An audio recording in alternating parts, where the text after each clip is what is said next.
Shalom, family. So, in today's video, I have something extra special in store for each of you.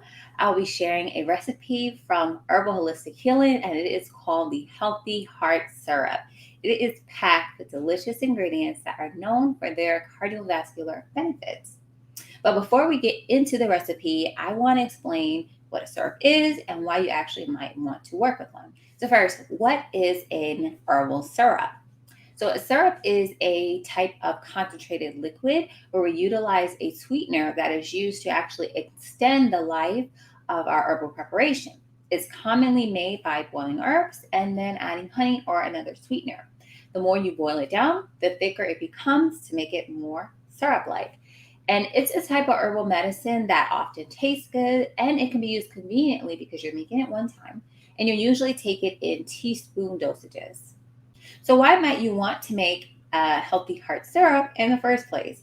So, of course, there's a tons of reasons why you would make a syrup, particularly at home. So, first, if you buy it in a store, it also is going to contain artificial preservatives, high fructose corn syrup, and other unhealthy additives. And by making it at home, you can also determine what you want to go into it. You can control the ingredients and you can ensure that it's going to be natural and that you tailor it to your specific needs.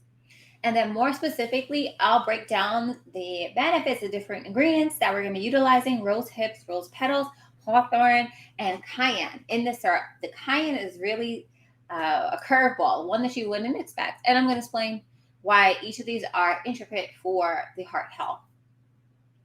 So first, I want to start off with the benefits of hawthorn. So hawthorn is actually a flowering tree that is in the rose family, and it's known for its medicinal benefits, specifically for the heart. It's been used for centuries to support overall heart health. It's rich in antioxidants, particularly flavonoids, which can help to improve blood circulation and also to reduce inflammation. This herb is utilized mostly for lowering blood pressure and supporting the cardiovascular health by actually strengthening the heart. Next, we have rose hips, and rose hips are the fruit of the wild rose, and they are a source of vitamin C, a very large source of vitamin C. Also contains antioxidants and polyphenols. Now, these nutrients contribute to reduce cholesterol levels and can improve the heart health and even enhance the immune support. Then we have rose petals. So apart from using them for fragrance, rose petals actually do have health benefits as well. They are very astringent and they are used to help to relax the blood vessels, also aiding to cool off the heart, easing stress on the physical heart and the emotional heart as well. So rose petals are rich in antioxidants as well that can help to protect the heart from oxidative stress and to promote overall well-being. And then lastly, I want to talk about cayenne pepper. And this is that wild part that I put in the recipe. Cayenne is known for being spicy, but it also has a lot of benefits for the heart as well. It has capsaicin, which is a compound that's found in cayenne.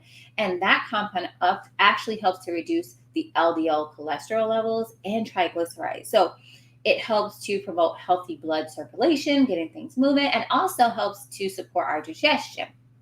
So before we get to the next part of the video where I'm showing you how to make the recipe, I do want to always give a disclaimer that you want to check with your physician. You want to make sure you do your due diligence and do research before you add any new herb or remedy into your daily routine. It's important that you look at the contraindications, especially if you have any underlying conditions or if you take medications. So just because I've talked about some of the benefits of these herbs, it doesn't mean that it's going to be the right herb for you. So you want to make sure you do all of that research first. So that means you can make substitutions if necessary. All right, so let's go ahead to the stove and I'll show you how to make it. So to start, we need our rose hips and hawthorn berry.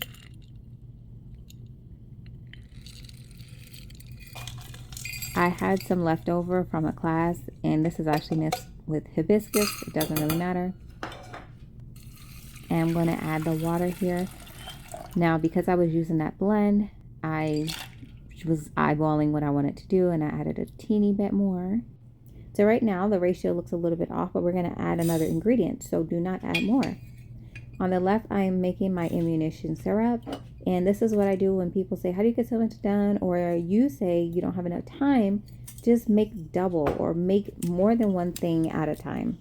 And so I am actually deciding to make two times the recipe. So elderberries, you'll notice that I do small quantities or small batches, and that's just because I want you guys to try it first before you decide that you like any of the recipes.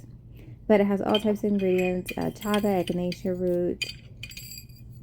We also have astragalus, orange peel, ginger. It's really delicious. It's my number one recipe that people request from Everyday Herbs. And I'm going to add the water on that side, and we're going to make both of them at the same time. All right, so I like to gently bring them up to a boil. I put them on very low heat. Today it actually kind of boiled a little bit more than it usually does, but I like to just leave it to simmer for a while, probably 45 minutes to an hour, because I'm not bringing it to a boil. But today I did bring it to a boil, so it took a little less. And we're adding rose petals and we're adding cayenne, and we're letting it steep an additional 10 minutes. Now the reason why we do this is because we don't want to boil the rose petals or the cayenne. We're just going to infuse them for about 10 minutes and we'll get all the benefits out of it. Then we're going to go ahead and strain. And I like to use a glass measuring cup with measurements, so I can just add whatever the amount is. Just add the same amount of honey, equal parts. Now you can bring this back to the stove, but I'm okay with it having a more watery consistency. As I said earlier, the more that you boil it, the thicker it will become. Now when it's nice and warm, you want to go ahead and mix it, because if it's cool, the honey will not blend with the decoction that you made. And as you can see, this is very simple, and you're going to store this in your fridge and it can last like 3 to 4 weeks, if it lasts that long. If you have children like mine who always request more syrup, I always have to tell them, nope, that's it. So the honey you can use, I like to use local and or organic. So these are just different options that I'm using in both of my syrups. All right, and this is what the finished product will look like. I'm giving this jar to my mom actually, and the rest we're going to keep for us at home. My son really loved it.